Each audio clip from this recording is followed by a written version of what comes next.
सभी को जय मसीह, praise the Lord, amen, hallelujah, praise the Lord बोल सकते हैं। अपने बाजू में जो भी उनको हाथ मिलाए प्रेज द लॉर्ड बोले, स्वागत करेगा। और जो सामने है आप सभी को भी praise the Lord, amen, hallelujah, चलेगा। आशा करते हैं कि आप सभी लोग आशीषित हैं, आमेन, चंगे हैं, भले हैं। अगर दुख है तो प्रभु को आज दे दो, परमेश्वर आपको निश्चय यहाँ से दुख से सारे दुख को क्या करेगा, दूर कर देगा ना। कल हमने पढ़ा अय्यूब के सारे दुख को क्या कर दिया, परमेश्वर ने दूर कर दिया, है ना। कल हमने पढ़ा परमेश्वर ने अय्यूब के सारे दुख दूर कर दिया। जब आप प्रभु के सामने आते हैं, विश्वास के साथ में आते हैं और प्रार्थना को लेकर आते हैं, तो परमेश्वर तुम्हारे सारे दुख को क्या करता है, दूर कर देता है। हालेलुया, आमेन। सभी बच्चे अपने खिलौनों को अपने बैग में रखना, कोई खिलौना बाहर नहीं निकालेगा तुम्हारा, ठीक है। और घर पे जाके खेलना बेटा, ठीक है। और लीडर्स पीछे देखना, पानी नहीं चाहिए तो थोड़ा मदद करना बच्चों को, नहीं तो बॉटल में से दो यहाँ से, ठीक है ना। और प्लीज़ ध्यान दीजिएगा, ठीक है। बच्चा कोई भी खिलौना बाहर नहीं निकालेगा, ठीक है। हालेलुया, परमेश्वर को धन्यवाद हो। परमेश्वर ने आज हमें उपवास में हम चल रहे हैं, 40 दिन के उपवास में है और अब तक हमने 11 दिन का उपवास पूरा कर चुका। हालेलुया, परमेश्वर ने हमें क्या किया, सहायता किया, मदद किया, 11 दिन उपवास में चलाया। और आज कितना दिन है, आज 12वां दिन है, आज 12 तारीख है। तो परमेश्वर ने बड़ी विश्वास योग्यता के साथ हमने अगर विश्वास दिखाया उपवास में, तो प्रभु भी विश्वास योग्य है, आपको सहायता करेगा, मदद करेगा। हालेलुया। बाइबल में हमने पढ़ा था पिछले सप्ताह कि परमेश्वर की आंखें, है ना, यूथ मीटिंग में हमने पढ़ा था कि परमेश्वर की आंखें सारी पृथ्वी के ऊपर इसलिए फिर रही है ना, फिर रही है। क्यों फिर रही है? ताकि जिसका मन उसकी ओर लगा है उसको सहायता करने के लिए वो क्या है, सामर्थ्यशाली है। तो परमेश्वर आपको सामर्थ्य देने के लिए तैयार है। अगर आप उपवास में ईमानदारी से उपवास कर रहे, विश्वास दिखा रहे हैं, तो परमेश्वर आपको सहायता करेगा, मदद करेगा। हालेलुया, आमेन। प्रभु का धन्यवाद दो कि परमेश्वर ने हमें बल दिया, ताकत दिया, आमेन। आइए एक छोटी सी प्रार्थना करेंगे, फिर हम प्रार्थना में जाएंगे। हम आज के टीचिंग में जाएंगे और फिर प्रार्थना करेंगे। प्यारे खुदावंत, हम धन्यवाद देते हैं कि प्रभु जी आपने 11 दिन हमें संभाला और आज 12 दिन भी आपने हमें संभाला और आज पूरा दिन समाप्त होने तक आप हमें संभालोगे कर हम धन्यवाद देते हैं। प्रभु बड़ी आशा के साथ हमने उपवास रखा है। पिछले साल हमने जो कुछ नहीं कर पाया, प्रभु इस साल हम उसे बढ़कर करने पाए। प्रभु जो हमने गवा दिया, जो शैतान ने हमारे जीवनों से चुरा लिया, परमेश्वर वो सारी चीज़ को हम इस साल हम लौटाना, हम लौटते हुए देखना चाहते हैं। जिस प्रकार अय्यूब को आपने लौटा दिया दुगना, प्रभु हमने जो पिछला साल प्रार्थना के लिए समय को गवा दिया, वो प्रार्थना का समय हमें फिर से दिलाइएगा। जो स्तुति को हमने गवा दिया, वो स्तुति को हम बढ़कर हम करें, दुगना हम स्तुति करें, दुगना हम प्रार्थना करें। और जो अभिषेक हमने गवा दिया, पिछले साल उपवास नहीं किया, इस साल आपने सहायता किया कर भी मैं धन्यवाद देता हूँ। दुगना अभिषेक और दुगना सामर्थ्य से आप हमें भरिएगा। प्रभु आज हमने लाया है तो हमारे कानों को खोलेगा ताकि हम तेरे वचन को सुनने पाए और तेरा वचन हमारे हृदय के अंदर बसने पाए।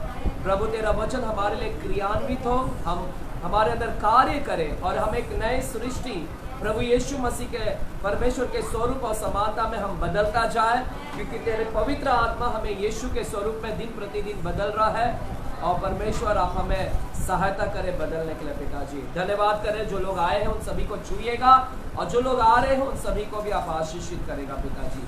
मुझे भी आप तैयार करें, मुझे भी आप सहायता करें ताकि परमेश्वर इस वचन के द्वारा लोगों के जीवन में बेदारी आने दें। धारावी के अंदर, पूरे भारत के अंदर तेरी बेदारी, तेरी जागृति आने पाए। परमेश्वर धन्यवाद बोलते हैं, यीशु के नाम से हम प्रार्थना करते हैं पिता परमेश्वर से। सभी जन बोलेंगे आमेन, आमेन। चर्च, पिछले 11 दिन से हम लगातार 12 दिन से हम उपवास कर रहे हैं, आमेन, हालेलुया। और परमेश्वर बड़ा विश्वास योग्य है, और है ना। इस साल हमने लगभग अभी तक 12 दिन हमने बिता दिया, आज मिलाकर हमने 12 दिन बिताया है, आमेन, है ना।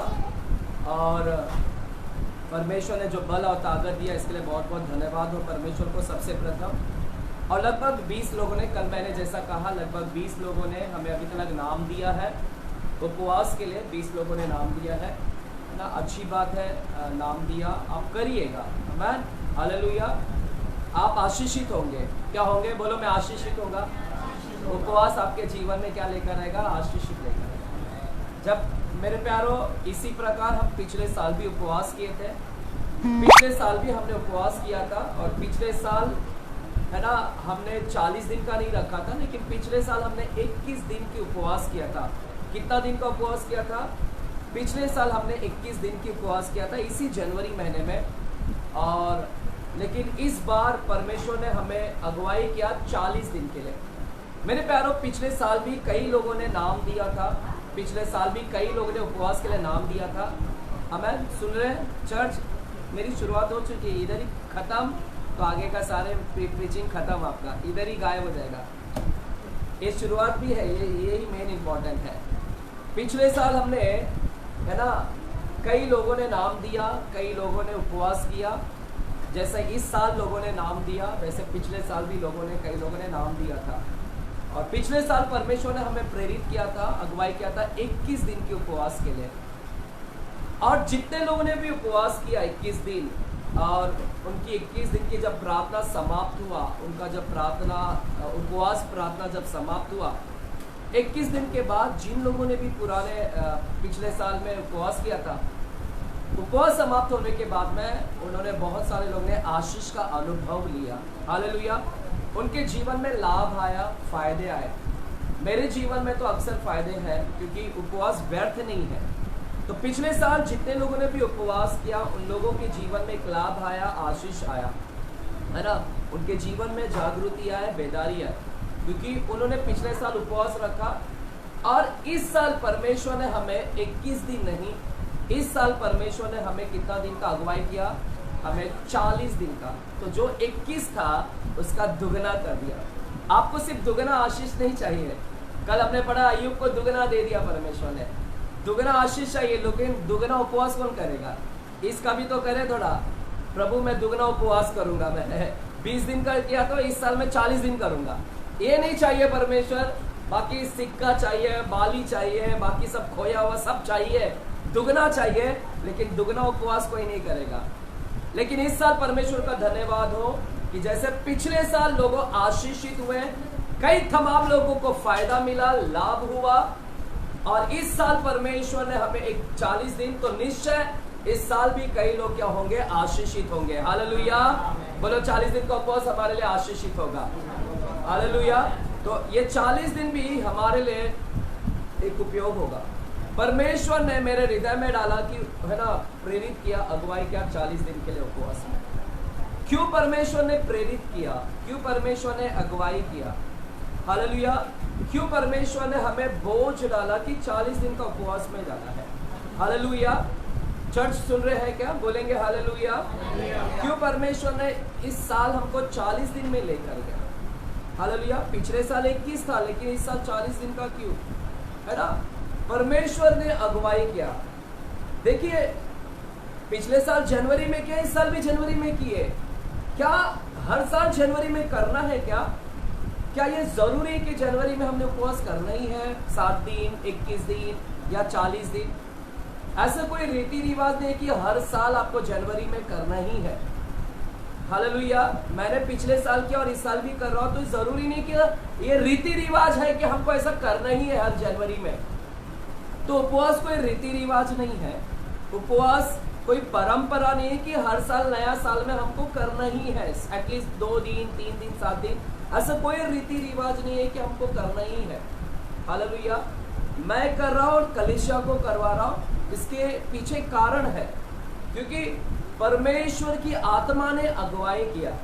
परमेश्वर की आत्मा ने पिछले साल अगुवाई किया, इस साल भी पवित्र आत्मा ने मुझे क्या किया? अगुवाई किया, प्रेरित किया।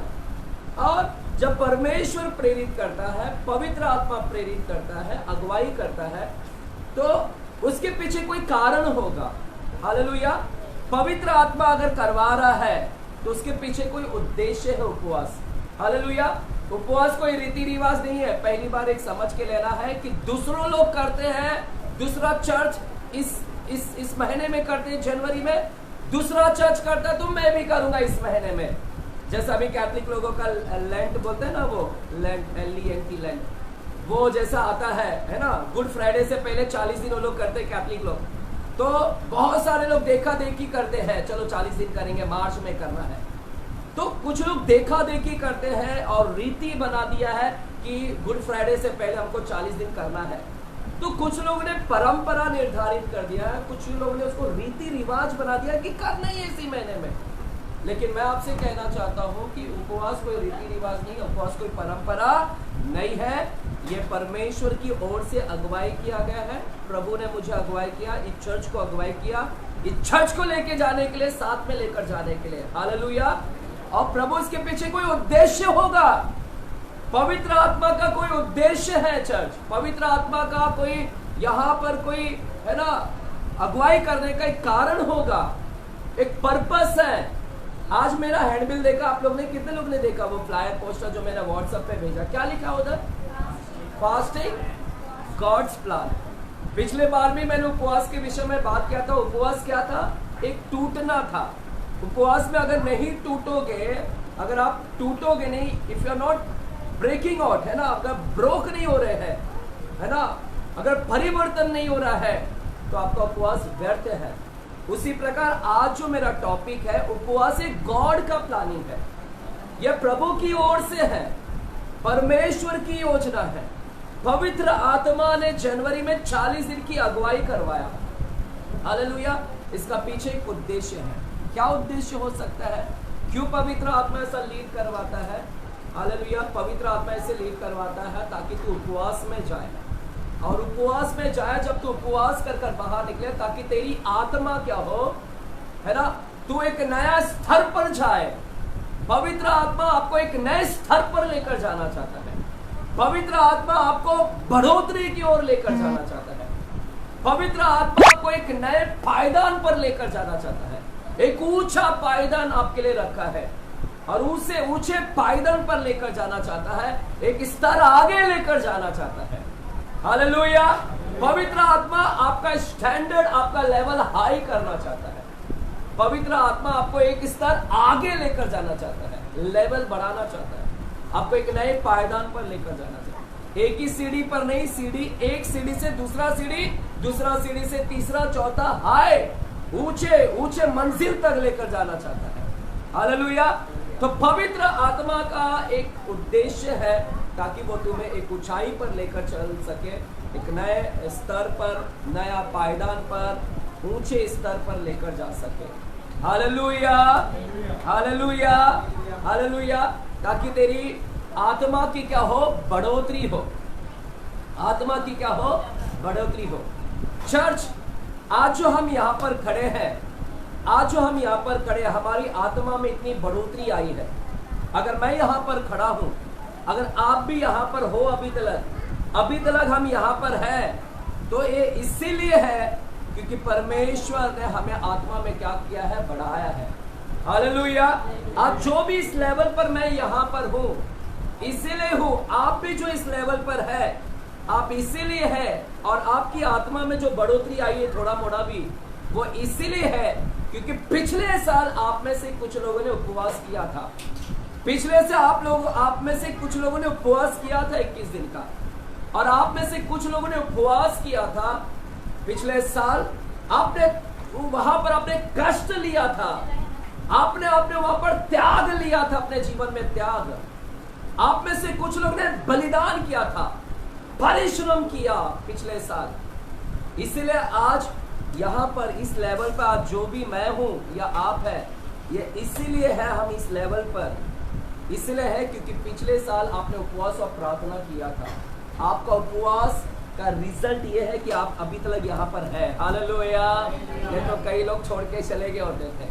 प्रभु का धन्यवाद हो। Thanks, we need to give thanks to the Lord, है ना। हमने धन्यवाद देना है कि परमेश्वर, आज जो भी मैं यहाँ पर हूँ, आज पास्टर अजय अगर इस लेवल पर है, तो परमेश्वर ने मैंने जो परिश्रम, जो मेहनत और जो कष्ट लिया, उपवास और प्रार्थना, उस उपवास और प्रार्थना का जो त्याग, बलिदान, उस त्याग और बलिदान का परमेश्वर ने ये क्या दिया? प्रतिफल दिया है।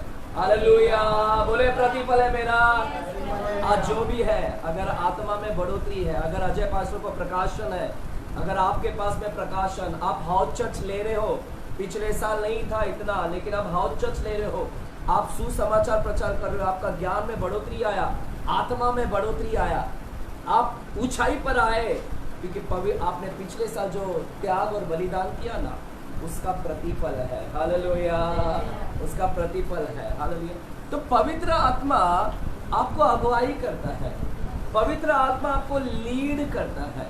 हालेलुया, आपको हालेलुया इसलिए लीड करता है ताकि तेरी आत्मिक जीवन में क्या है, बढ़ोतरी आए, आत्मा में तू बढ़े, आत्मा का लेवल तेरा ऊंचाई पर जाए, आत्मा में क्या हो, बल प्राप्त करे, आत्मा मजबूत हो, एक हाई स्टैंडर्ड पर चले जाए, ऊंचे पायदान पर। हम इसीलिए करते उपवास ताकि हमारा क्या हो, हमारी आत्मा के अंदर रफ्तार पकड़े। क्या पकड़े? रफ्तार। हमारी आत्मा के अंदर एक तेजी पकड़े, एक तेज आए कि हमारी आत्मा एक तेजी से बढ़ने पाए। इसलिए हमने क्या करते हैं, हम जो भी उपवास करते हैं इसीलिए करते हैं ताकि हमारी आत्मा के अंदर क्या है, एक बढ़ोतरी आए। चर्च, आज के वचन को ध्यान से सुनना। क्यों उपवास करना है, हमें उपवास क्यों करना है, और क्या होता है उपवास करने, ये किसका योजना है, किसकी प्लानिंग है। पिछले हफ्ते हमने देखा था कि यहोवा की वाणी है। क्या लिखा था? यहोवा की वाणी है।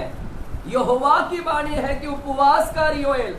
यहोवा की वाणी है कि नरसिंगा फूक, है ना, दूध पीते को बच्चों को उपवास करा, ये यहोवा का है। हालेलुया, जोर से बोलेंगे हालेलुया। तो किसकी योजना है, किसकी प्लानिंग है, कौन लीड करवाता है? ये पवित्र आत्मा करवाता है। ये कोई रीति रिवाज नहीं है, पवित्र आत्मा लीड करवा रहा है। क्यों करवा रहा है? ताकि तेरे एक आत्मा के अंदर क्या है, बढ़ोतरी है, तू एक ऊंचे पायदान पर जाए, ऊंचे स्तर पर जाए, तेरी आत्मा में क्या है, रफ्तार है। हालेलुया, आमेन। चर्च, जब आप पवित्र आत्मा का सुनते हैं और उपवास करते हैं, प्रार्थना करते हैं, जब आप सुनते हैं और अगुवाई में जाते हैं, आज जो लोग पवित्र आत्मा की अगुवाई से प्रार्थना उपवास करते हैं, सुनो, मैं कभी भी ऐसे ही उपवास नहीं करता, बीच में भी मैं करता हूँ, साल में बीच में भी करता हूँ, जब पवित्र आत्मा मुझे बोलेगा। मैं देखकर नहीं बोलता, कोई देखता है, देख रहा हूँ तो वो कर रहा है तो मैं नहीं करता कभी, कोई मेरे को प्रेशर डाल रहा तो मैं नहीं करता। पवित्र आत्मा अगर मेरे को कह रहा है करने के लिए तो मैं करता हूँ, और साथ में चर्च को भी बोलता हूँ ताकि कोऑपरेट हो जाए। हालेलुया। अगर पवित्र आत्मा की अगुवाई से पास्टर अजय और जीटीएम चर्च जाती है, पवित्र आत्मा की अगुवाई से उपवास में जाती है, तो पवित्र आत्मा की अगुवाई में जाता है, तो परमेश्वर हमारे लिए दो चीज करता है। दो चीज क्या करता है परमेश्वर?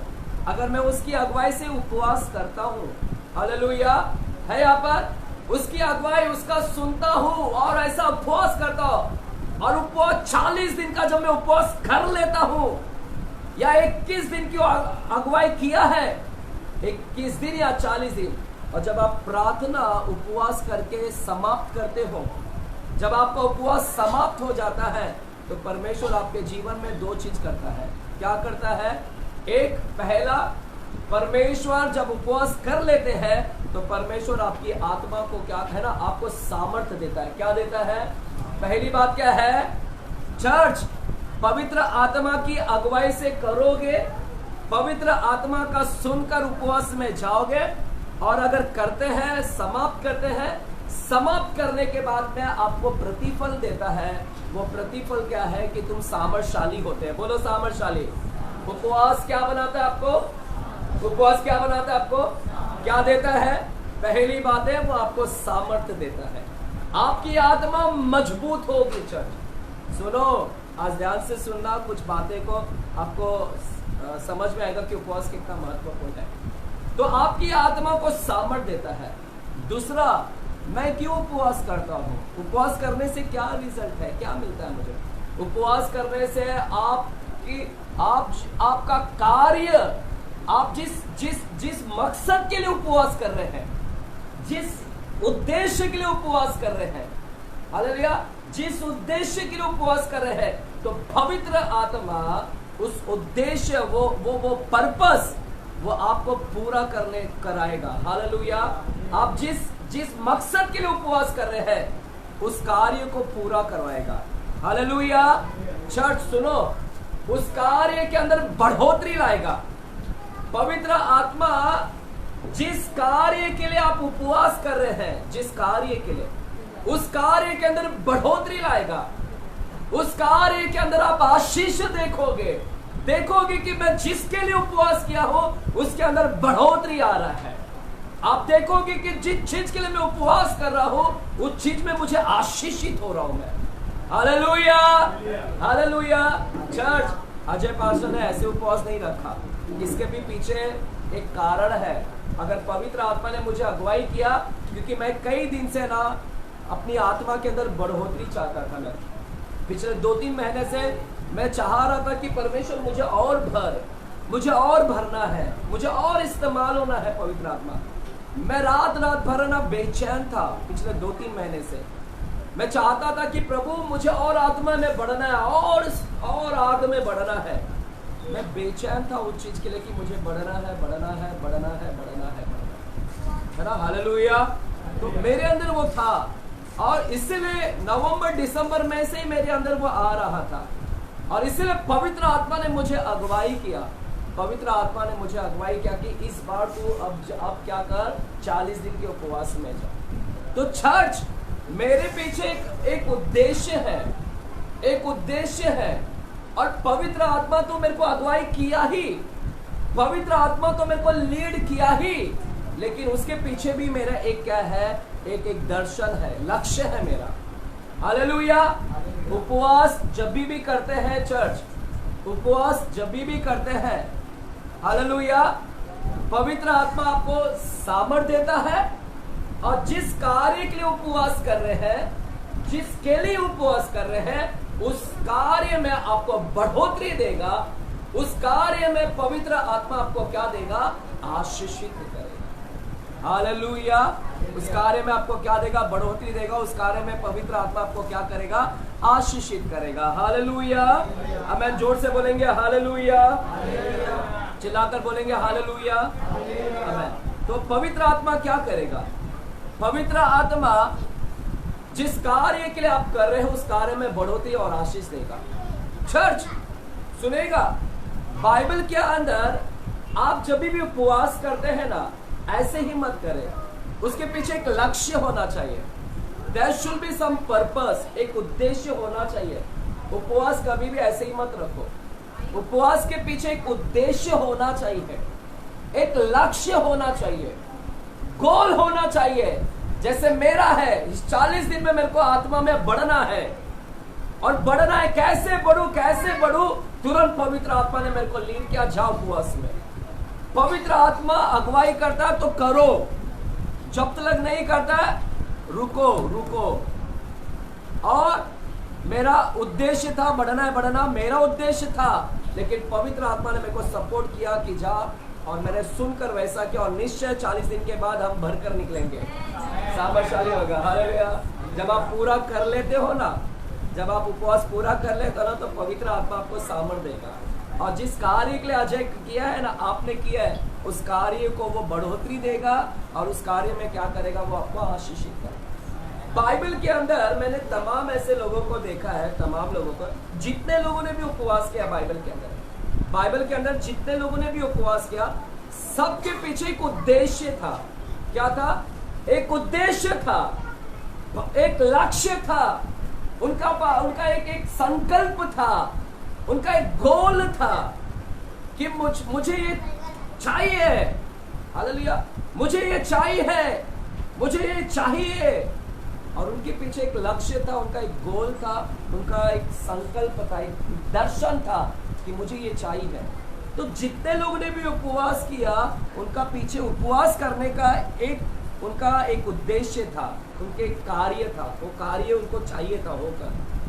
तो जितने लोग भी उपवास किया, उनका एक, जैसे निनवे के लोगों ने उपवास किया था, आपको याद है निनवे के लोगों ने उपवास किया था? क्यों किया था निनवे के लोगों ने उपवास?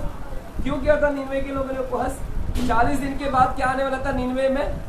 40 दिन के बाद परमेश्वर निनवे को क्या करने वाला था? समाप्त करने वाला था। नीनवा पूरा भ्रष्ट नगरी हो गई थी, नीनवे पूरे खत्म करने वाला था परमेश्वर ने। वही योना, पता है योना जो मच्छी के पेट में था, परमेश्वर ने योना को बोला जा नीनवे के लोगों को बोल 40 दिन के बाद में इनको तबाह करने वाला हूं मैं।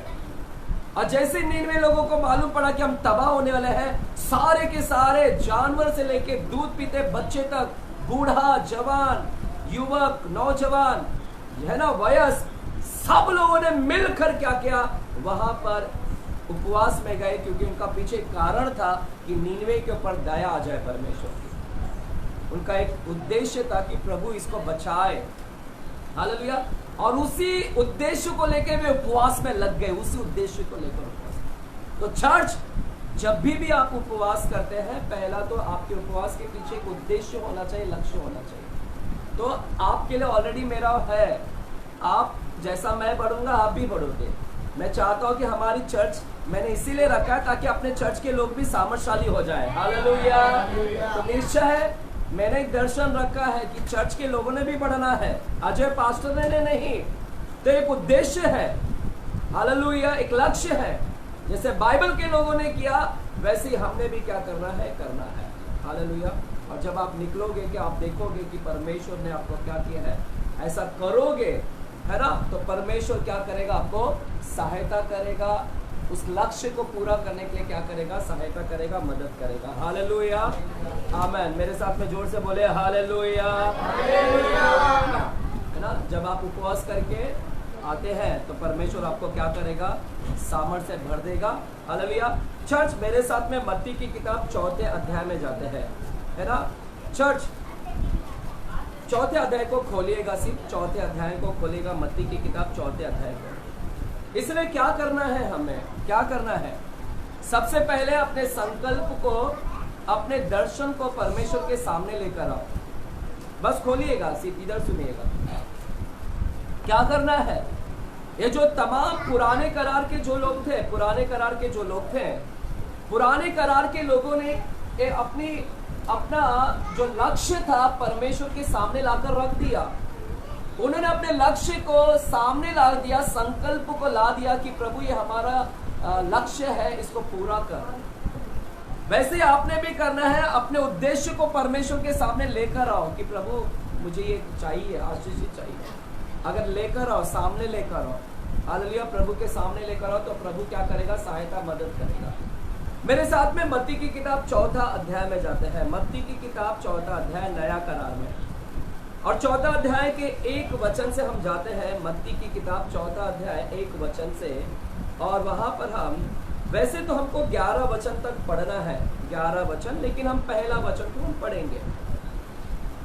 तो किसने लीड करना चाहिए, किसकी अगुवाई में होना चाहिए उपवास, किसने अगुवाई करना चाहिए, रीति रिवाज मत बनाना इसको कोई परंपरा नहीं बनाना कि हर साल करना है तो सब कर रहे मैं भी करूंगा, देखा देखी नहीं करना, है ना। अगर चर्च का पास्टर बोल रहा है सबको जाने का, तो सुनने का, तो जाने का, हालेलुया। अगर चर्च का पास्टर, क्योंकि आप सब मिलकर, हम एक बॉडी, एक अंग है, हम सब जब आप मिलते हैं तो अकेला अजय नहीं, हम सब एक हो जाते हैं, हालेलुया। अगर पर्सनली परमेश्वर आपको बोलेगा पर्सनली कि तुझे करना है तो करो, मुझे मत घसीटना उसमें। अगर मुझे पर्सनली बोलेगा, मुझे व्यक्तिगत बोलेगा, तो मैं आपको बोलूंगा आपको जरूरत नहीं है, वो मेरे अकेले के लिए, मुझे करने दो। लेकिन जब परमेश्वर पता नहीं चर्च को साथ में लेकर, तो आप लोग ने भी इसमें सहयोग होने का, साथ देने का, क्योंकि पूरे तमाम चर्च के लिए पवित्र आत्मा चाहती है कि पूरी चर्च मिलकर जाए। तो पवित्र आत्मा जब अगुवाई करता है आपको, तो जब भी उसका सुनकर करने का, और जब सुनकर करेंगे, पहली बात पवित्र आत्मा आपको क्या देगा, सामर्थ्य देगा जब आप उपवास करके बाहर निकलोगे। दूसरी बात है, आपने एक उद्देश्य होना चाहिए, ऐसे नहीं करना है, और अपने उद्देश्य को, एक लक्ष्य को, अपने संकल्प को कि लॉर्ड मेरा ये गोल है, मेरा ये विजन है, इसको मैं आपके सामने रखता हूँ, प्रभु आप मुझे सहायता करें, मदद करें। जब आप लाओगे तो प्रभु आपको सामर्थ्य से पहला सहायता करेगा, मदद करेगा। चर्च, जब मैं मत्ती की किताब 4 अध्याय में जाता हूँ, पहले वचन को पढ़ता हूँ, पहले वचन को, वहां पर लिखा है, तब आत्मा यीशु को जंगल में ले गया। क्या लिखा है, आत्मा ने यीशु को जंगल में ले गया ताकि इब्लिस से उसकी क्या हो, परीक्षा हो। क्या हो, इब्लिस से क्या हो उसकी। कौन लेकर गया जंगल में, कौन लेकर गया यीशु को जंगल में। यहां पर किसका जिक्र हो रहा है, यीशु मसीह। यीशु मसीह को लिखा है कि पवित्र आत्मा ने, किसने लेकर गया, पवित्र आत्मा ने यीशु को जंगल में ले गया, संसार से अलग कर कर, संसार से पूरी रीति से अलग कर दिया। और संसार से अलग कर कर पवित्र आत्मा ने यीशु को कहां पर लेकर गया, यीशु को जंगल में लेकर गया। और हम जानते हैं कि यीशु को जंगल में लेकर गया, और यीशु ने वहां पर क्या किया और क्यों लेकर गया। लिखा है कि इब्लिस से उसकी क्या हो, परीक्षा हो। किससे परीक्षा हो, इब्लिस। इब्लिस बोले तो शैतान। शैतान का नाम लूसीफर भी है, शैतान का नाम इब्लिस भी है। तो जब भी आपको इब्लिस इब्लिस आएगा तो शैतान है वो, ठीक है। शैतान का ही नाम, शैतान के अलग अलग नाम है। जैसे शैतान का नाम भरमाने वाला है, शैतान का नाम दोष लगाने वाला, शैतान का नाम है ना दुष्ट आत्मा, है ना, अलग अलग ऐसे इसको बोलते हैं। अशुद्ध आत्मा, गंदी आत्मा, है ना, ऐसे तमाम ना। संसार का सरदार, है ना, प्रिंस ऑफ द वर्ल्ड, अंधकार का, है ना, सरदार, है ना, the prince of the darkness, English में बोलते हैं he is the prince of the darkness, अंधकार का सरदार, the ruler of the world, the ruler of the darkness, है ना। तो वो अधिकारी है, वो शासक है। तो उसको अलग अलग नाम दिया गया है, भरमाने वाला, दोष लगाने वाला, इब्लीस, शैतान, लूसीफर। तो यहां पर लिखा है पवित्र आत्मा ने, पवित्र आत्मा ने, सब बोलेंगे पवित्र आत्मा ने यीशु को जंगल ले गया। किसने लेकर गया, यीशु खुद नहीं गए, यीशु खुद नहीं गए। कौन लेकर जा रहा है, Who is leading the Jesus? कौन लीड कर रहा है, कौन अगुवाई कर रहा है, कौन उसको नेतृत्व कर रहा है, कौन उसको लेकर जा रहा है। यीशु मसीह अपने आप से नहीं जा रहा, यहाँ पर लेकर जाने वाला कौन है, पवित्र आत्मा। यीशु मसीह को प्रेरित किया, पवित्र आत्मा ने अगुवाई किया यीशु को। सो द लीडिंग कौन है, कर रहा है पवित्र आत्मा। पवित्र आत्मा उसको संसार से अलग कर दिया, पूरी रीति से संसार से अलग कर कर उसको उपवास के लिए, उपवास और प्रार्थना, सिर्फ उपवास और प्रार्थना नहीं, बाइबल बोलता है सिर्फ और उपवास कराने लेकर नहीं गया, सिर्फ प्रार्थना कराने नहीं लेकर गया। बाइबल बोलता है कि पवित्र आत्मा ने उसको वहां पर इब्लीस से परीक्षा करवाने लेकर गया। क्या कराने लेकर गया, हालेलुया, क्या कराने लेकर गया। आमेन। जो सुन रहे कहे हालेलुया, जो जागे कहे हालेलुया, आमेन, है ना। सुनिएगा चर्च, उपवास के बारे में पूरा 40 दिन सुनेंगे, बहुत टॉपिक्स है, यूट्यूब पे भी आपको मिलता है बहुत कुछ, बहुत लोग बोला है, लेकिन कुछ हटके सीखने का कभी भी। आमेन। चर्च, यहाँ के ऊपर, यहाँ पर पवित्र आत्मा ने लेकर गए यीशु मसीह को। और हम जब पढ़ेंगे तो वहां लिखा है दूसरा वचन में, वह 40 दिन और 40 रात, यीशु मसीह क्या 40 दिन और 40 रात, दोनों भी दिन और रात, हालेलुया, 40 दिन 40 रात निराहार रहा। निराहार का मतलब, निराहार का मतलब बिना आहार का, बिना आहार, पानी का कुछ मालूम नहीं। यीशु मसीह पानी पिया क्या, अगर उधर लिखा रहता कि, है ना, कि प्यासा, मतलब क्या बोलते हैं उसको, दूसरा जैसा निराहार है, बिन प्यासा, यानी बिन प्यासा, निराहार भी और बिन प्यासा, इन्हें पानी के बगैर भी रहा, अगर ऐसा लिखा रहता तो हम समझ सकते कि यीशु मसीह बगैर खाने का और बगैर पानी के भी रहा। लेकिन पानी का इधर जिक्र नहीं किया गया, इधर सिर्फ आहार का जिक्र किया गया। इसका मतलब है कि यीशु मसीह सिर्फ खाना नहीं खाया, मतलब पानी पिया है। 40 दिन 40 रात उसने पानी क्या किया है, पिया है। क्योंकि पवित्र आत्मा कभी भी चूक नहीं करता। पवित्र आत्मा को मालूम है कि यीशु ने पानी पिया कि नहीं। अगर नहीं पिया है, अगर पीता, अगर नहीं पिया है ना, तो इधर लिखता था, इधर लिखता कि उसने पानी भी नहीं पिया, इधर लिखता। तो पवित्र आत्मा ने कोई गलती नहीं किया है। तो पवित्र आत्मा ने नहीं लिखा है पानी का जिक्र, इसका मतलब है कि यीशु मसीह ने पानी पिया है अपने 40 दिन में। तो कुछ लोग है ना एकदम कट्टर उपवास करते हैं, हम पानी भी नहीं पिएंगे, और फिर ऐसा करो 40 दिन तुम्हारा लाश निकलेगा फिर बाहर। हालेलुया। क्यों? क्यों जिद्दी में आकर कर लिया, जिद्दी में करते हैं। आप मूसा नहीं है कि जब पहाड़ पर चले गए तो मूसा 40 दिन बिना पानी के, वो भी था बिना पानी और बिना खाने के, वो भी था मूसा ऊपर सिनाई पर्वत पर। हालेलुया। उस पर्वत पर यीशु मसीह पानी पिया है। तो चर्च साइंस बोलता है कि आप 3 दिन से ज्यादा पानी के बगैर नहीं रह सकते हैं, ज्यादा से ज्यादा, है ना, मेरे ख्याल से रॉन्ग, मैं साइंस स्टूडेंट्स ब्रदर है तो मुझे जहाँ तक ख्याल आता है 3 दिन या 4-5 या 7 दिन के अंदर है ना डिहाइड्रेशन हो जाएगा, पानी की कमी से आप मर जाओगे। तो चर्च यीशु मसीह यहाँ पर बाइबल बताता है 40 दिन 40 रात निराहार रहा, तब उसे भूख लगी, प्यास लगी लिखा है क्या? अगर पानी भी नहीं पिया तो उसको प्यास लगती ना, यहाँ पर लिखा है कि सिर्फ उसको क्या लगी? भूख लगी।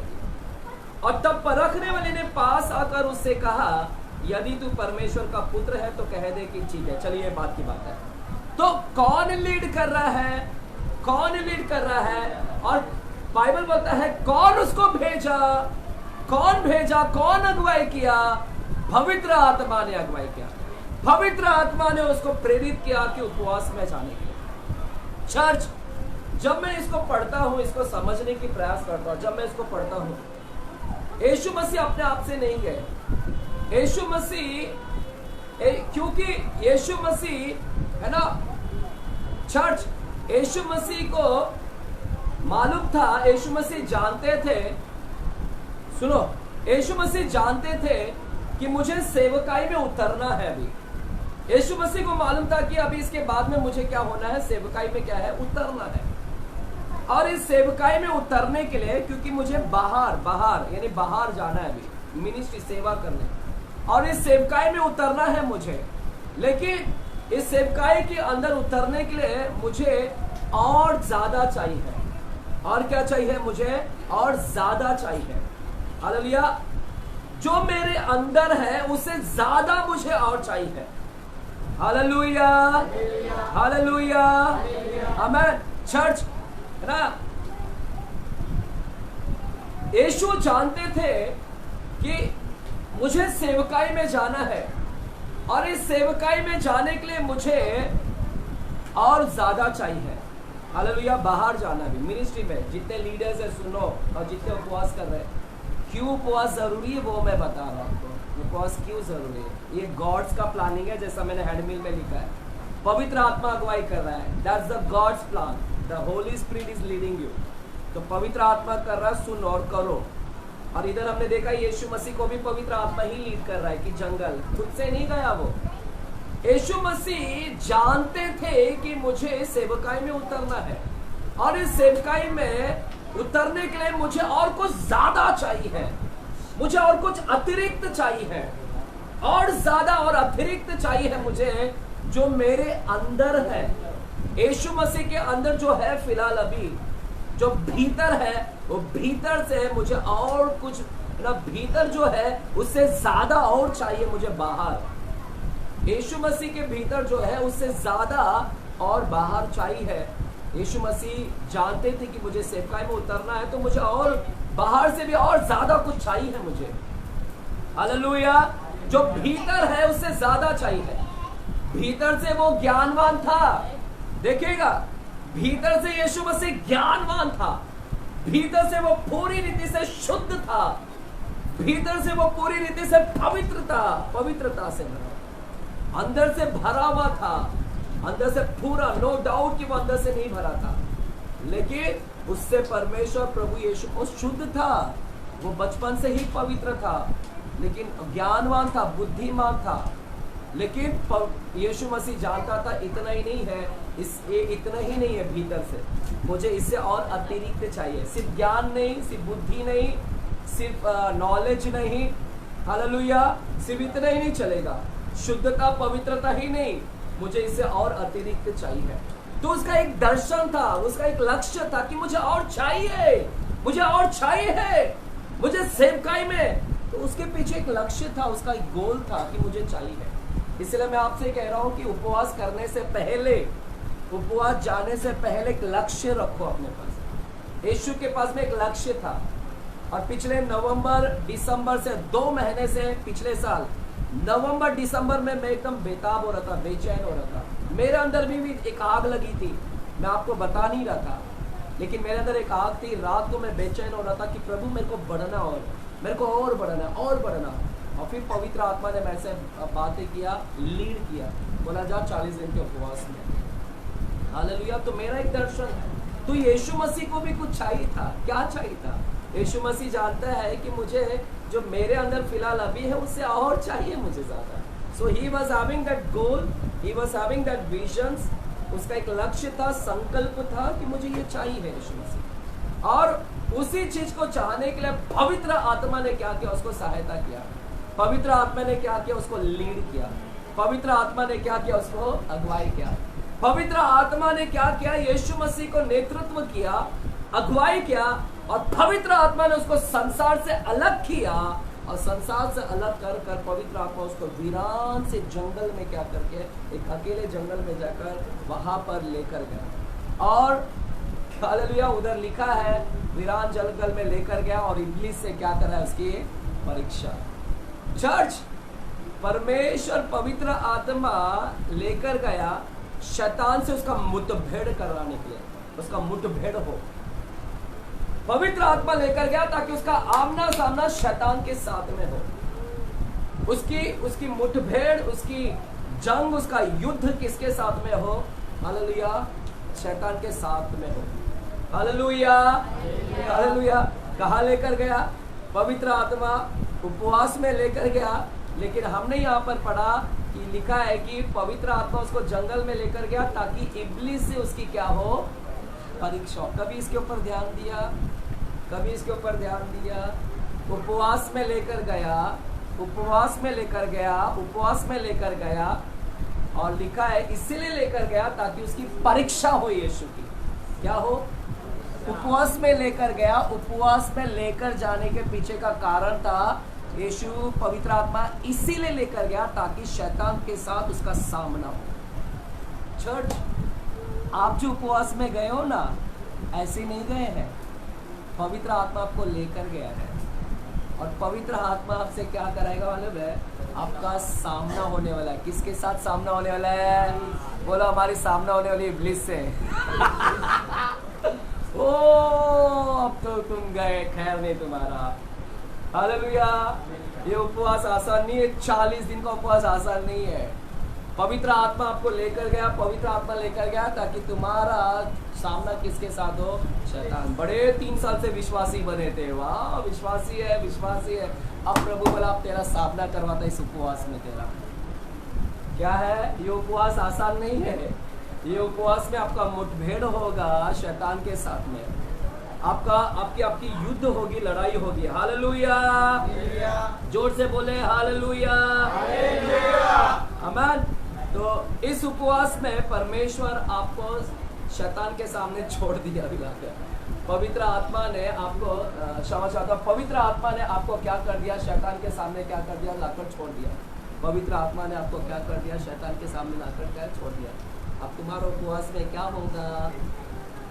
टेस्टिंग नहीं, आपका जंग होगा विदाई के। हाँ, अब सुनो इधर, बाप रे, इस उपवास में पवित्र आत्मा हमको इब्लीस से लड़ा, मतलब इब्लीस से मुठभेड़ करा था। उपवास में करेंगे अभी उपवास? आधे लोग तो ऐसे ही डर जाएंगे। ना ना ना ना ना ना ना ना बाबा, उपवास में पवित्र आत्मा हमको इब्लीस के पास लेकर जाएगा। ना बाबा, नहीं करेंगे हम। शैतान से सामना कौन करेंगे? हालेलुया। आधे लोग की तो हवा बत्ती इधर ही गुल हो जाएगी है। यहाँ पर इधर ही आधे लोग है ना जो नाम कट करवा देंगे, बोलेंगे मेरा नाम काट दो, नाम काट दो, नाम काट दो। हमारा इब्लीस है बाबा, इब्लीस है वो शैतान है हमारा। तो हम इतना ये नहीं हुए कि आधे लोग तो ऐसी ही दूसरी गली पकड़ लेंगे। हालेलुया है। यहाँ पर आधे लोग और बोलेंगे बाप रे, इब्लीस से, शैतान से। ना बाबा, हम उससे लड़ नहीं पाएंगे बाबा, वो भी 40 दिन लड़ना है उसके साथ, एक दिन नहीं। कितना दिन लड़ना है? 40 दिन मुठभेड़ करना। बाप रे पास्टर, नाम काट दो प्लीज, नाम काट दो। थोड़ा से हमारा 6 घंटे का 12 घंटे का उसमें 6 कर दो, 6 घंटा लड़ सकते हैं। थोड़ा 12 घंटा कौन लड़ेगा? हमारा थोड़ा सा टाइमिंग चेंज कर दो पास्टर। हालेलुया, है ना? इब्लिस से सामना होगा हमारा। तो चर्च आसान नहीं है आपका। उपवास में परमेश्वर आपको लेकर जाता है ताकि शैतान के सामना हो। मैंने यहाँ पर एक चीज सीखा, पवित्र आत्मा ने मेरे से कहा कि अजय, उपवास में आपका मुठभेड़ होता है शैतान के साथ में। इसलिए आधे लोग है ना उपवास नहीं करते, भाग जाते हैं और दूसरी गली पकड़ लेते हैं, रफा चक्कर होते हैं। और दूसरे लोग इधर तो कपकपी छूट जाती है, डर लगता है, भय लगता है शैतान का नाम सुनते ही, और शैतान का सामना उसका नाम सुन के ही डर लगता है कुछ लोगों को। अरे बाप रे, हालेलुया। चर्च में हरकतें देख के आधे लोग डर जाते हैं। अरे बाप रे, क्योंकि हमारे चर्च में कुछ ऐसे हैं जो नहीं आते, बोलते नहीं चर्च में वो ऐसा होता है, ऐसा होता है, वो उधर भी चिल्लाता है तो मेरे को डर लगता है ना? कुछ लोग किसी और के बॉडी में आया, तेरे नहीं आया बेटा, उसके बॉडी, उसको नाच रहा है तो तू देख ना। Hallelujah, hallelujah. और देख कर भी डर लग जाता है, फिर बोलते नहीं चर्च में नहीं आएंगे, और चर्च में बहुत ऐसा होता है वैसा होता है। अच्छा हो गया अपने चर्च में ज्यादा नहीं होता। हालेलुया। क्यों नहीं होता बोला अपने चर्च में ज्यादा? अपने चर्च में क्यों नहीं नाचता है ज्यादा लोग? तातैया, भरतनाट्यम, ये सब क्यों नहीं होता अपने चर्च में ज्यादा? मैं बताओ क्यों नहीं होता? क्योंकि अपने चर्च के सब लोग मुक्त है। आमीन बोलो। प्रभु ने मुक्त किया है। जरूरी है क्या नाचना? मुक्त नहीं है तो नाचो। बोलो मैं आजाद हूँ। जहाँ परमेश्वर की आत्मा है वहां पर क्या है? तो इस जगह पर परमेश्वर की आत्मा है, और जहाँ प्रभु का आग है वहां पर दुष्ट खड़ा नहीं रह सकता। हालेलुया। इस जगह पर आग है, इस जगह पर आग है, इस जगह पर शैतान खड़ा नहीं रह सकता। चर्च कुछ लोगों तो ऐसे ही कपकपी होती है, कुछ लोगों को तो ऐसे ही पसीने छूट जाती है शैतान को देखकर, हरकतें देखकर। हालेलुया।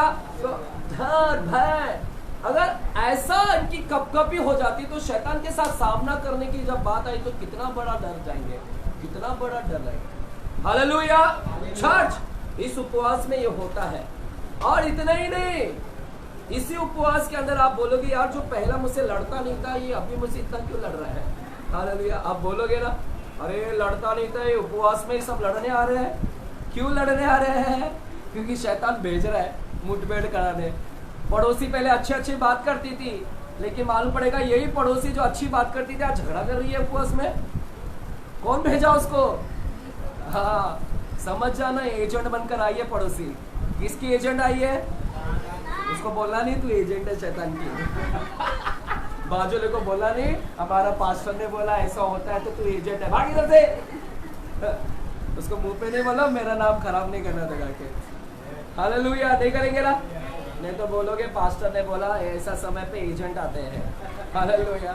वो नहीं करना है। चर्च कुछ लोगों को ऐसी कपकपी छूट जाती है, कुछ लोगों को तो 40 दिन का नाम सुन के ही डर लग जाता है। 40 दिन उपवास पास्टर, 40 दिन उपवास।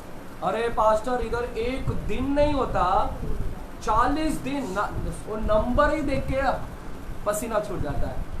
40 नंबर, 3 दिन बोलेगा तो ठीक है 3 दिन ना, अरे कर लेंगे पास्टर 3 दिन 7 दिन। 40 दिन का सुनते ही इधर डर जाते हैं। इतना लंबा पास्टर 40 दिन कैसे होगा? और 40 दिन का तो नंबर ही देखकर फिर बाद में 40 दिन, सिर्फ 40 दिन क्या करना है? उपवास और प्रार्थना भी करना है पास्टर, उपवास भी करना है 40 दिन। और उपवास का नाम सुनते ही डर लग जाता है, वो भी 40 दिन। देखो कैसे सबकी हवा बत्ती गुल हो रही इधर ही। हालेलुया। सब इधर 40 दिन, वो भी उपवास 40 दिन। ना ना ना पास्टर हमसे तो नहीं होगा, हम तो 1 घंटा नहीं कर लेते हैं तो 40 दिन कैसे करेंगे? इधर 1 घंटा नहीं होता है पास्टर, 40 दिन कैसे करेंगे? पहले ही सबकी इधर क्या हो जाती, कपकपी हो जाती, भयभीत, डर लग जाता है। हालेलुया। ऊपर से 1 घंटा नहीं होता पास्टर, इस जमाने में तो बिल्कुल नहीं होगा। इस जमाने में तो हमसे बिल्कुल अगला जन्म, अगर परमेश्वर ने जन्म दे दिया, अगर अगला दे दिया जन्म, इस जन्म में तो नहीं होगा, लेकिन अगला जन्म दे दिया परमेश्वर तो शायद कर पाए, लेकिन इस साल में शायद हमसे नहीं होगा पास्टर। देख रहे हैं, पहले ही डर लग जाता है। एक तो 40 नंबर सुनते ही डर लग जाता है, और ऊपर से 40 उपवास करना 40 दिन वो सुनकर डर लग जाता है, और तीसरा इब्लिस का नाम सुनते ही क्या हो जाता है, देख रहे हैं यहाँ पर क्या हो रहा है। यहाँ पर चर्च, पवित्र आत्मा आपको अगुवाई कर रहा है। अगर अगुवाई करता है तो सुनो, पवित्र आत्मा अगर अगुवाई कर रहा है तो दो चीज करेगा, वो आपके जीवन में सामर्थ्य लाएगा। दूसरा, आपके जीवन में वो सामर्थ्य लेकर आएगा, और दूसरी बात है कि आपको सामर्थ्यशाली तो बनाएगा, लेकिन साथ ही साथ आपका जो लक्ष्य है उस लक्ष्य को आपको पूरा तक करने के लिए सहायता भी करेगा, या आपका लक्ष्य आपको पूरा करवा कर दे देगा। हालेलुया। आपने जिसके लिए उपवास रखा उस चीज का रिजल्ट भी देखोगे, क्योंकि पवित्र आत्मा आपको सहायता मदद करेगा। भागो मत। 40 देखकर, 40 दिन की संख्या देखकर उपवास करना है। 1 घंटा नहीं हो रहा पास्टर, इस जन्म में तो नहीं होगा, शायद हमसे अगला जन्म देख लेंगे, शायद अगर हो गया तो पास्टर वो भी इब्लिस से सामना करना पड़ेगा, और नहीं कर सकते हम लोग। भागोगे? कितने लोग भागेंगे? दूसरा गली पकड़ के भागेंगे। Hallelujah, hallelujah. लेकिन भागिए मत। चर्च, यहाँ पर एक कुछ बताता हूं। आप लोगों ने ना जरा से सिर्फ कोई लाइन देखकर ना उधर ही डर गए, लेकिन वो लाइन देखकर उतना मत डरिए। वो चौथा अध्याय का 1-2 वचन पढ़कर मत डरिएगा। चौथा अध्याय का 1-2 वचन से थोड़ा नीचे जाइएगा, और नीचे जाकर आप 11 वचन तक जाइएगा। जब आप 11 वचन तक जाएंगे चौथे अध्याय को, तो आपको मालूम पड़ेगा कि उपवास क्या है। हालेलुया। उपवास क्या है? सिर्फ 2 वचन पढ़कर भय मत खाओ। 40 दिन, वो भी बिना आहार, वो भी इब्लिस का सामना नहीं होगा। रुको मत उधर, वो वचन पढ़कर डरो मत, नीचे जाओ। आगे का क्या लिखा है? वहां पर लिखा है, हम लोग मान चर्च, हालेलुया, क्या लिखा है? ये 40 दिन में क्या हुआ? आपको पता है 40 दिन में क्या हुआ? किसी को पता है 40 दिन में क्या हुआ? किसी को पता है 40 दिन? अच्छा, 40 दिन के बाद क्या हुआ पता है क्या? आप लोग उधर ध्यान देना है। डरो मत, भागो मत। 40 दिन में क्या हुआ और 40 दिन के बाद क्या हुआ, वो थोड़ा उसके ऊपर ध्यान देना है आपको। Church, hallelujah.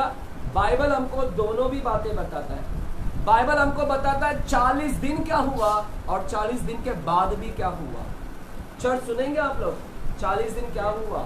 आएंगे, देखते हैं हम लोग। चलो लूका की किताब 4था अध्याय में जाते हैं। लूका की किताब 4था अध्याय में जाते हैं।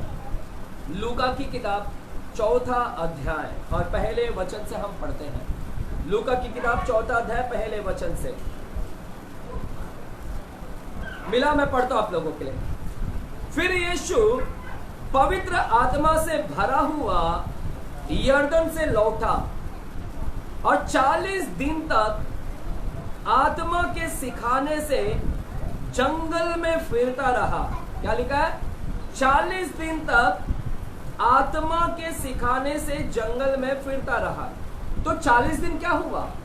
40 दिन में उसका वहां पर उसको सिखाया गया, वो शिक्षण ले रहा था वहां पर, और इस 40 दिन में वो फिरता रहा। और दूसरा वचन, और शैतान उसकी परीक्षा करता रहा। क्या लिखा है? 40 दिन तक शैतान उसकी परीक्षा करता रहा, और उन दिनों में उसने कुछ नहीं खाया। और जब वे दिन पूरे हो गए, जब 40 दिन पूरे हो गए, तो उसे भूख लगी। और तीसरा वचन लिखा है, तब शैतान ने उससे कहा। एक और बार आया, जब उसका उपवास खत्म हो गया तब शैतान वापस से आया, और क्या लिखा? उससे कहा, है ना? तो 40 दिन क्या हुआ? 40 दिन और 40 दिन के बाद क्या हुआ? 40 दिन क्या हुआ? हमने दूसरा वचन में पढ़ा, वो एक बार वापस से पढ़ता हूं। लिखा है दूसरा वचन में, शैतान उसकी परीक्षा करता रहा। यीशु मसीह की परीक्षा करता रहा। सिर्फ 40 दिन के बाद वो 3 परीक्षा है ना, हमको सिर्फ 3 परीक्षा दिखता है, लेकिन बाइबल में लिखा है कि 40 दिन तक भी उसकी क्या हुई, वहां पर परीक्षा होगा। अब उपवास करोगे, अब उपवास करोगे, शैतान कितना दिन परीक्षा करेगा, कितना दिन सामना होगा आपका, कितना दिन आपसे लड़ेगा वो, 40 दिन में कितना करेगा वो परीक्षा, कितना लड़ेगा, कितनी लड़ाई कर लड़ेगा। यीशु मसीह की कितनी, उधर लिखा है करता रहा, कितना करता रहा 40 दिन में।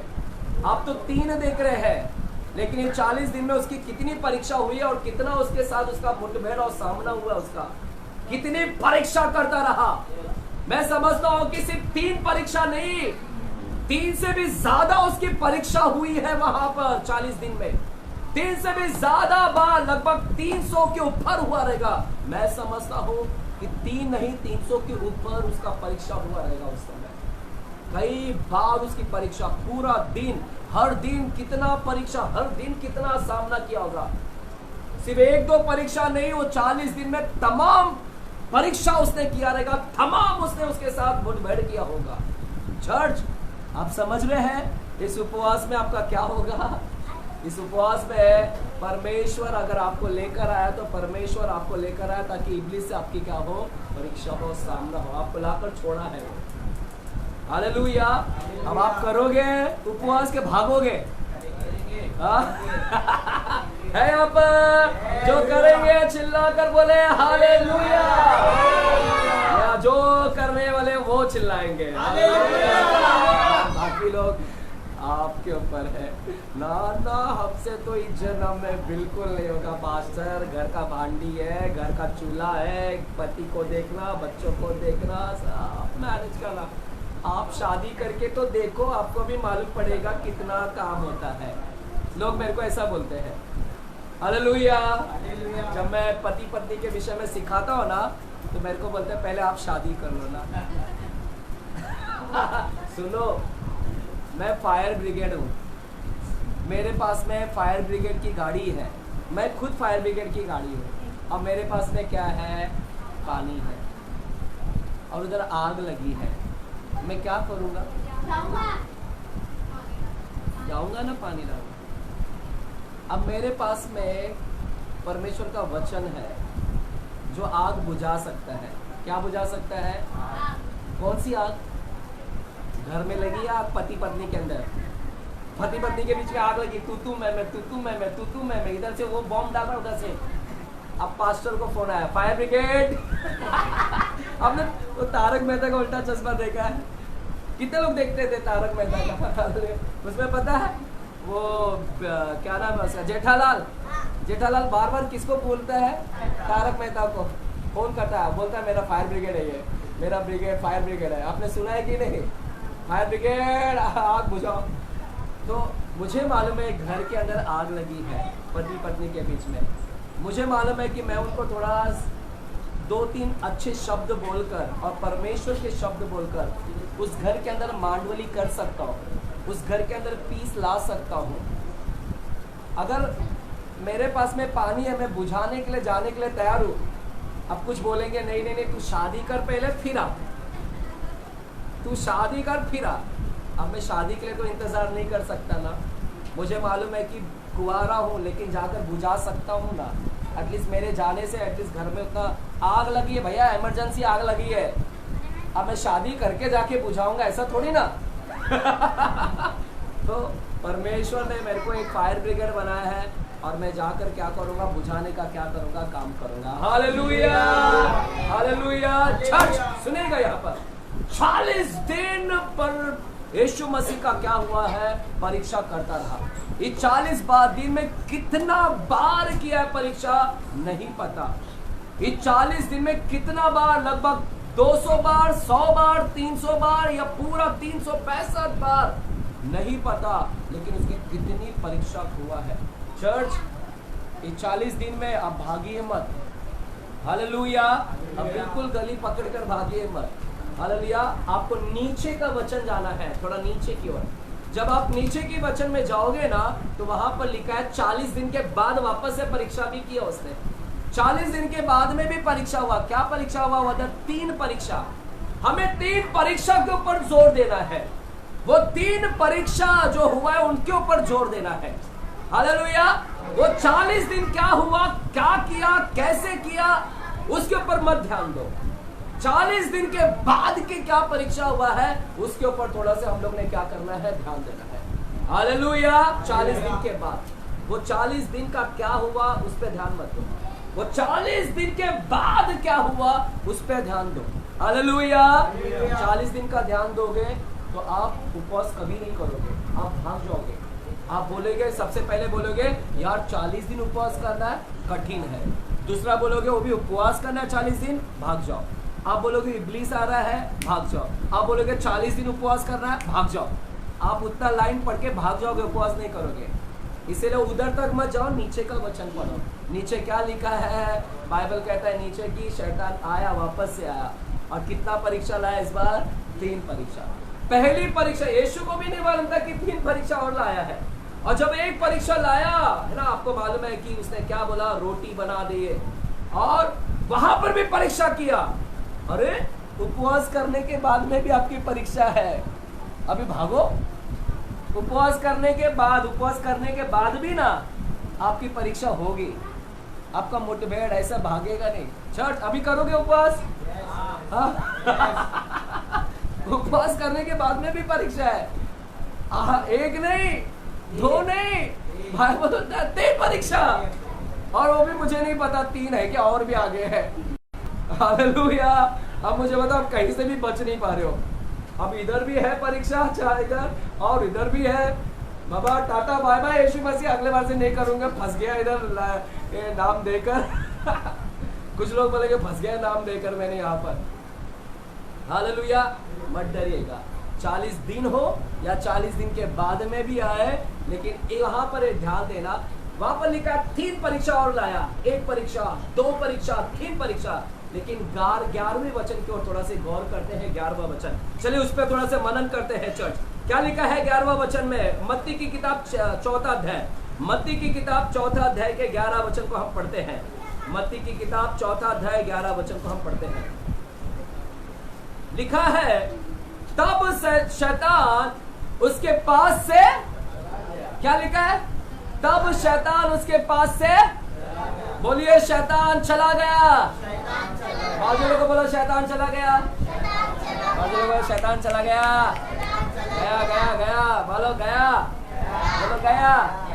अभी डर रहे थे ना, अभी डर रहे थे, नहीं करेंगे नहीं करेंगे नहीं करेंगे नहीं करेंगे नहीं करेंगे।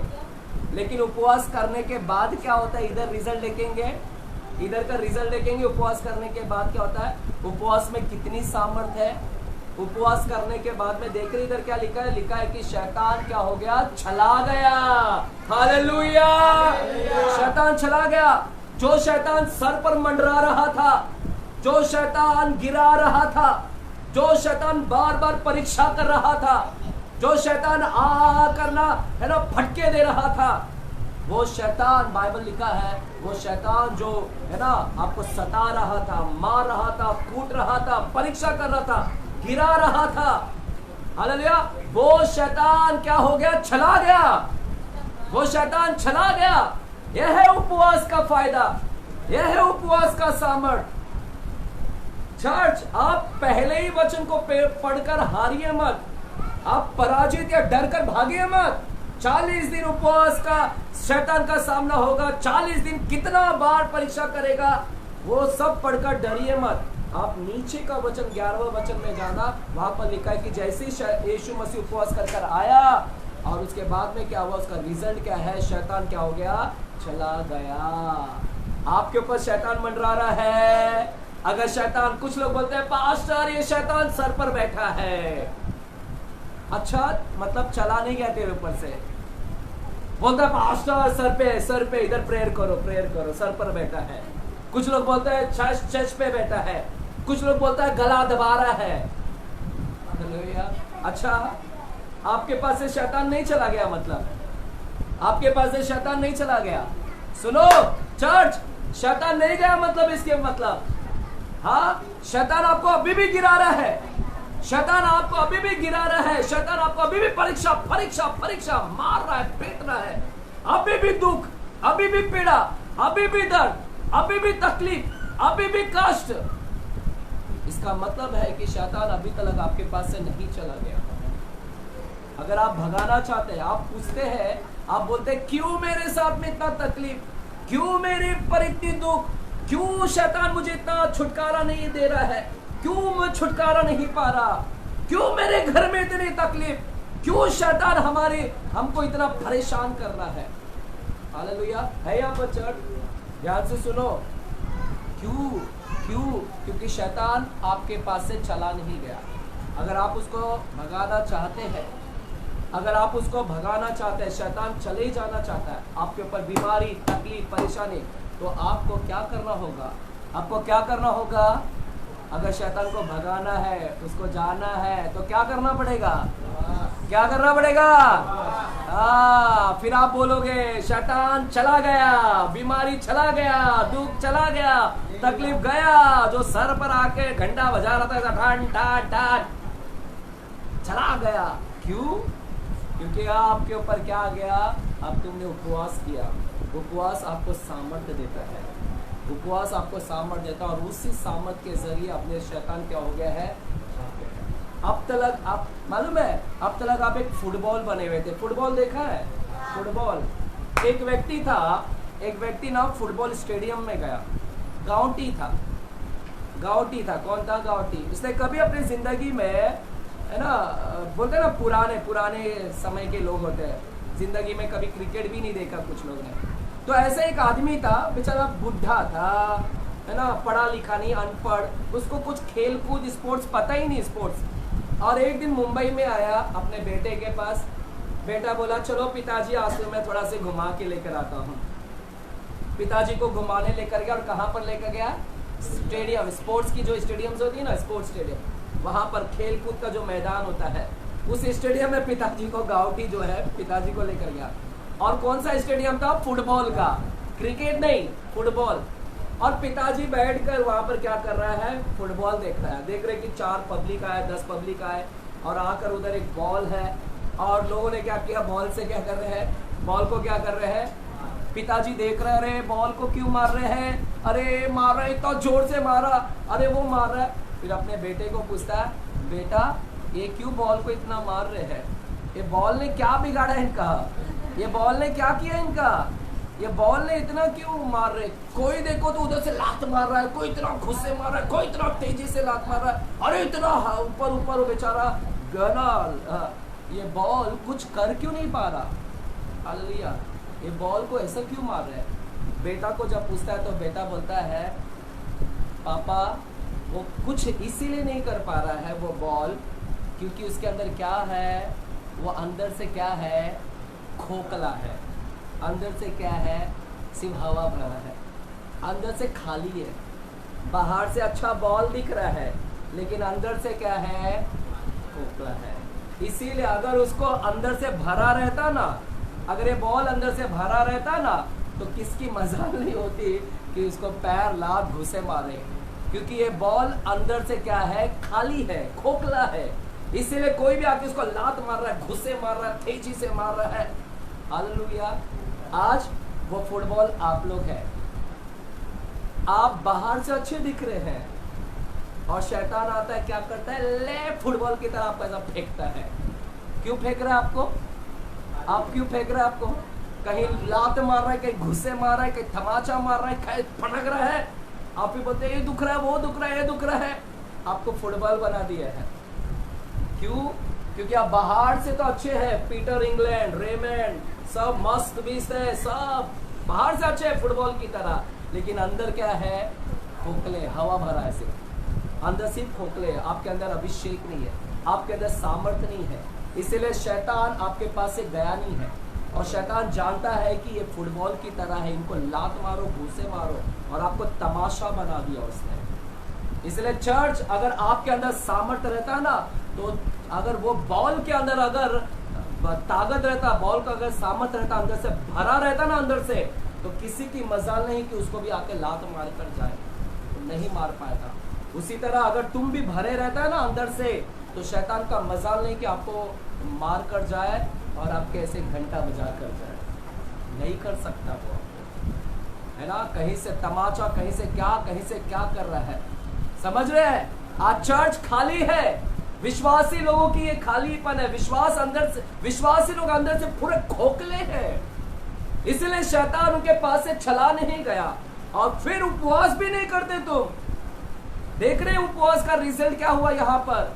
हम तो पहले 40 दिन सोचकर मन में सोच रहे, अरे 40 दिन भाग गए, अरे बाबा 40 दिन उपवास भाग गए, अरे बाप रे 40 दिन उपवास में इब्लीस आएगा, भाग गए, इब्लीस 40 दिन में सैकड़ों परीक्षा करेंगे, भाग गए। इतना ही देखकर इसीलिए ना आज तक कोई विजय नहीं हो रहे हैं। कई क्रिश्चियन लोगों की हालत ये हुए, आपको सामर्थ्य नहीं है, आप सिर्फ एक फुटबॉल की तरह है, आपको घर में से फेंक दिया, चर्च में आते संडे गिरते हैं। हालेलुया, है ना, शैतान ही आपको भेज रहा है, चल जा, मेरे को मालूम है तू कुछ नहीं, तू मेरे ही है, तेरे साथ आया था, तेरे साथ ही चर्च में से निकल भी जाऊंगा मैं, क्योंकि तुमने उसको जगह दिया है, तुमने लेकर आया और तुम ही चर्च से उसको बाहर लेकर जा रहे, इसके लिए वो निकल नहीं रहा है, क्योंकि तुमने उसको लीगली राइट्स दिया है, आपने कानूनी अधिकार दिया है, मेरे साथ में ही रहना, है ना। वो एक गाना मैं बचपन में बहुत गाता था, कौन सा गाना पता है, हाँ बैठ मेरे पास तुझे देखता रहूं, तू कुछ कहे ना मैं कुछ कहूँ, ये फिल्मी सॉन्ग है। आप बैठ मेरे पास, यानी गर्लफ्रेंड को बोलते हैं। तो आपने किसको बॉयफ्रेंड बना लिया है, हाँ बैठ मेरे पास शैतान, देखता रहूं, तू कुछ कहे ना मैं कुछ ना कहूँ, बस देखती रहूं। चर्च में भी आप साथ में जाएंगे, प्रभु बोलता है मैं तो निकालना चाहता हूँ, लेकिन ये लोग तो इसको लीगल राइट्स दे दिए हैं, ये तो साथ में, ये तो छोड़ना ही नहीं चाहते हैं। अब यही नहीं छोड़ना चाहते तो यीशु कहाँ से निकालेगा। और पहली बार है कि अंदर तो पूरा खोखला है, अंदर तो पूरी हवा भरी है, इसीलिए शैतान आपको फुटबॉल और तमाशा की तरह कर रहा है, मार रहा है। आज इसके लिए अन्य जाति लोग बोलते हैं ये विश्वासी लोग इतना मार क्यों खा रहे हैं, ये विश्वासी लोगों को इतना दुख क्यों, तकलीफ क्यों है, ये विश्वासी चर्च में जाते फिर भी है, वो देखकर जैसा वो बुढ़ा बाप बोलता है कि ये क्यों इतना मार खा रहा है, ये क्यों इतना ऐसा है।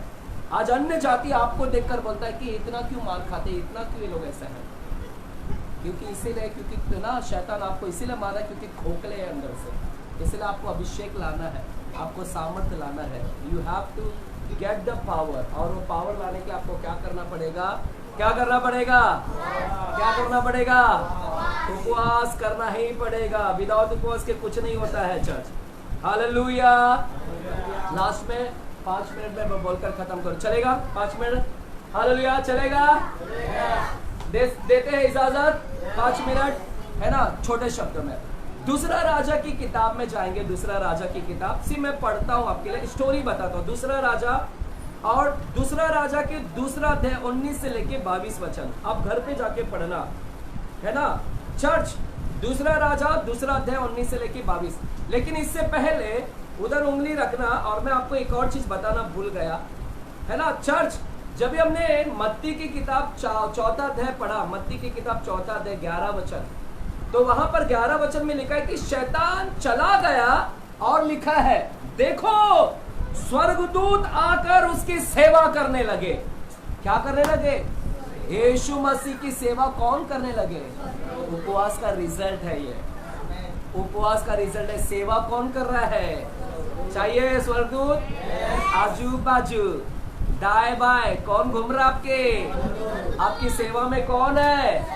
ये 40 दिन के बाद आपकी सेवा में स्वर्गदूत आ रहे हैं, पवित्र आत्मा तो है, और यीशु अपना वो तो सपोर्ट कर रहा है, मददगार है, सहायक है, लेकिन कौन आ रहा है दूसरा, स्वर्गदूत एज ए सिक्योरिटी गार्ड। कभी आप देखना है, देखे नेताओं को, नेताओं के अभी जो चल रहा है रैली, नेता के आजू बाजू कौन है, सारी टीम है, सोल्जर्स है, मानो कि उनके योद्धा लोग घूम रहे, कभी पुलिस घूम रहा है, कोई क्या क्या, सबके आजू बाजू नेता के। वैसे ही आपके आजू बाजू कौन घूमेंगे, बोलो स्वर्गदूत, आजू बाजू दाएं बाएं आपके साथ में कौन रहेगा, परमेश्वर का स्वर्गदूत आपको सहायता और मदद करेगा। चर्च दूसरा राजा की किताब में जब जाते हैं, खोलिए मत, मैं आपको स्टोरी बताता हूँ, बंद कर दीजिएगा। जब हम जाएंगे वहां पर एलिशा का जिक्र किया गया है। एलिशा यरीहो में गया था, यरीहो में था, हालेलुया। एलिशा यरीहो में है। उसने क्या किया, चादर पाया, एलिया का चादर पाया, और एलिया का चादर पाके दुगना अभिषेक मिला। एलिया गायब हो गया, एलिया तो उठा लिया गया, लेकिन चादर आने से एलिशा अभिषेकित हो गया, दुगना अभिषेक। चर्च, इस साल आपका दुगना अभिषेक आ रहा है, जो पिछले साल नहीं है, इस साल दुगना अभिषेक आ रहा है। आमेन, विश्वास से आमेन बोलेंगे। दुगना अभिषेक को पाया एलिशा, और एलिशा जब दुगना अभिषेक पाया, बाइबल बोलता है वो यरीहो में आया, और यरीहो में 50 और लोग थे, भविष्यवक्ता, 50 भविष्यवक्ता। ये 50 भविष्यवक्ता यरीहो के अंदर सर्वे करने लगे कि देखिए यरीहो में एलिया कहाँ पर है, एलिया कहाँ पर है, पहाड़ों पे तो नहीं है, कहीं तराई में तो नहीं है। अरे 50 लोग जाके उधर सर्वे कर रहे हैं, है ना, कि देखे एलिया। और जब 50 लोग आते हैं तो एलिशा को बोलते हैं, एलिशा, है ना, और उधर के नगर के निवासी, है ना, उस समय कहाँ पर था एलिशा? एलिशा उस समय यरीहो में था। ये वही यरीहो है जिसकी दीवार गिरा गई थी। पता है, यरीहो की दीवार गिरा दी गई थी। यही यरीहो है। इस यरीहो में परमेश्वर ने बड़े काम किए थे, परमेश्वर का बड़ा काम हुआ था। यहोशू और इजराइल ने बड़े काम किए। यहोशू सामर्थशाली था, पूरी इजराइल सामर्थशाली थी। प्रार्थना के जरिए और नरसिंगा फूंक कर इन्होंने यरीहो की दीवार को ढा दिया था। और इसी जगह पर एलिशा है। अभी कौन है? एलिशा है इसी एरियो में। और इस एरियो में था जब एलिशा, तो वहां के लोग आते हैं, बोलते हैं, सुनना शांत में, वहां के लोग आते हैं, है ना, और बोलते हैं, वहां के लोग एलिशा को बोलते हैं, एलिशा ये नगर तो बहुत अच्छा है, ये यरीहो के नगर अच्छा है, नगर अच्छा है, लेकिन सब कुछ अच्छा है, यहाँ की सड़कें अच्छी है, यहाँ की इमारतें अच्छी है, यहाँ के बगीचे अच्छे हैं, बड़े बड़े बगीचे हैं, बड़े बड़े इमारतें हैं, बड़ी बड़ी सड़कें हैं, अच्छी हाईवे है, स्कूल्स है, कॉलेज है ना, सब कुछ है, मॉल्स वगैरह सब कुछ है, मन भावनी नगर है, मन को भावने वाला नगर है, इतनी अच्छी नगर, सब एडवांस है, सब कुछ अच्छा है।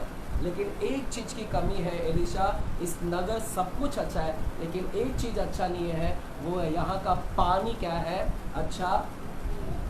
सब कुछ अच्छा है लेकिन पानी अच्छा नहीं। पता है, वहां पानी गंदा था, कड़वा था, जहरीला पानी था। सब कुछ अच्छा है लेकिन पानी नहीं था अच्छा। और पानी कितना इंपॉर्टेंट है हमारे जीवन के लिए। पानी के बगैर इंसान मर जाता है, आप सब जानते हैं ना, पानी बहुत जरूरी है। विदाउट पानी, देखिए इमारतें हैं तो क्या फायदा, इधर पानी नहीं है। बड़ी बड़ी बिल्डिंग के बगैर, है ना, पानी के बगैर बिल्डिंग होकर क्या फायदा? पानी नहीं है तो बिल्डिंग का क्या करेंगे? पानी नहीं, सड़कें कर क्या करेंगे? पानी नहीं, बगीचे लेकर क्या करेंगे? उसी तरह चर्च, आपके अंदर, आप बाहर से सब कुछ है, उस नगर की तरह, उस नगर की तरह बाहर से सब अच्छे हैं। आपके पास में ज्ञान है, आपके पास में पढ़ाई है, आपके पास में टैलेंट है, आपके पास में स्किल्स है, आपके पास में सुंदरता है, खूबसूरती है, आपके पास में बिल्ड है ना, बॉडी है, घर, धन, दौलत, सब कुछ है, कामयाबी है। आप भी उस नगर की तरह सब अच्छे हैं, सब कुछ अच्छा है। लेकिन अगर एक चीज जो जरूरी है, अगर वो एक चीज नहीं है ना, आप कुछ भी नहीं है। और पता है वो एक चीज क्या है हमारे लिए?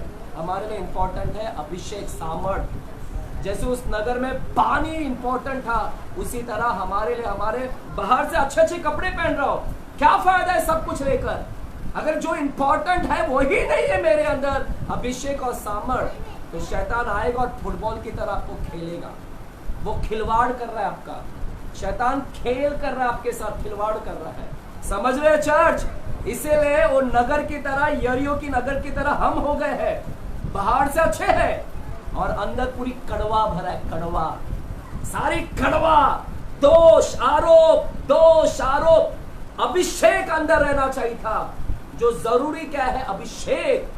लेकिन अंदर क्या भरा है? कड़वा पानी, जहरीला भरा है, पूरा अंदर जहरीला भरा है, पूरा जहरीला है, जहरीला, दोष, आरोप, गाली। एलिशा ने क्या बोला?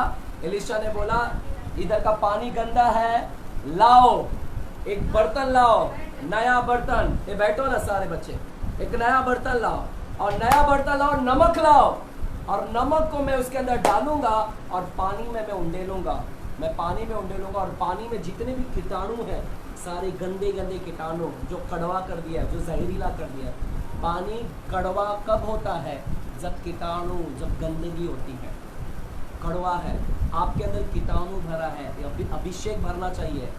कीटाणु भरा है, कड़वा है भीतर, सारे कीटाणु, इसको मारना है। इसको कब मार सकते हैं? जब नमक अंदर जाएगा। क्या जाएगा? बोलो, नमक अंदर जाएगा। क्योंकि एलिशा ने क्या किया? नमक डाला। नमक नमकीन होता है। नमक क्या होता है? नमक के अंदर अगर नमकीन नहीं रहेगा और फिर नमक डाल देगा, कुछ होगा क्या? नमकीन के बगैर क्या है? अधूरा है। उसी तरह आप ही खुद नमक भी है। बाइबल बोलता है आप ही वो यरीहो की नगर की तरह है। आप बाहर से अच्छे हैं लेकिन अंदर क्या है? पूरा कीटाणु भरा है। अगर कीटाणु को मारना है तो नमक प्रभावशाली होता है। नमक काम करता है कीटाणु को मारने का। तो परमेश्वर बोलता है तुम ही वो नमक है और तुमको नमकीन होना पड़ेगा। आज हमारे अंदर वो नमकीन मतलब सामर्थशाली होना पड़ेगा। अगर वो सामर्थ हमारे को अंदर आना चाहिए। हम सिर्फ बाहर से नमक है लेकिन नमकीन निकल गया मेरा। जो नमकीन सामर्थ मेरे को नमकीन करता है, वो सामर्थ्य ही निकल गया है और इसीलिए आप अब बेस्वाद हो गए। नमकीन नहीं आपके अंदर बेस्वाद हो गए। इसीलिए वो कीटाणु अभी भी अंदर है। हालेलुया! कितना समझे मेरे को नहीं पता, लेकिन परमेश्वर बोलता है कि आज मैं तेरे अंदर सामर्थ डाल के तेरे को नमकीन बनाऊंगा। हालेलुया! आज तेरे अंदर सामर्थ डालूंगा। इस उपवास में तेरे को नमकीन बनाऊंगा। और वो नमकीन क्या करेगा? जब नमक अंदर जाएगा तेरे अंदर से सारे कड़वाहट को क्या करेगा? शैतान को भगाना है, शैतान को मारना है। क्योंकि प्रभु ने बोला ये जाति बिना उपवास के, ये कीटाणु बिना उपवास के, बिना सामर्थ के नहीं निकलती। इसलिए उपवास जाए, अपने आप को नमकीन बनाए, अपने को सामर्थशाली बनाए, नमकीन बनाए और सारे जहरीले पानी को क्या करो? निकाल फेंके। और कैसे सामर्थ आएगा? उपवास करने के। क्योंकि ये जाति तब तक नहीं निकलेगी, कीटाणु नहीं निकलेगी। निकालना है, उपवास करे, सामर्थशाली बने, नमकीन बने, तब देखो कैसे सारे सब जाते हैं। हालेलुया! जोर से प्रभु यीशु मसीह को ताली बजाकर धन्यवाद देंगे। हालेलुया! आइए अपने स्थान पर खड़े होकर हम प्रार्थना करेंगे। आइए अपने स्थान पर खड़े होकर हम दुआ करेंगे, प्रार्थना करेंगे। इस समय आइए अपने स्थान पर खड़े रहे, अपने स्थान पर खड़े हो जाए और हम यहाँ पर प्रार्थना करेंगे। मैं चाहूंगा हेमा यहाँ पर आए।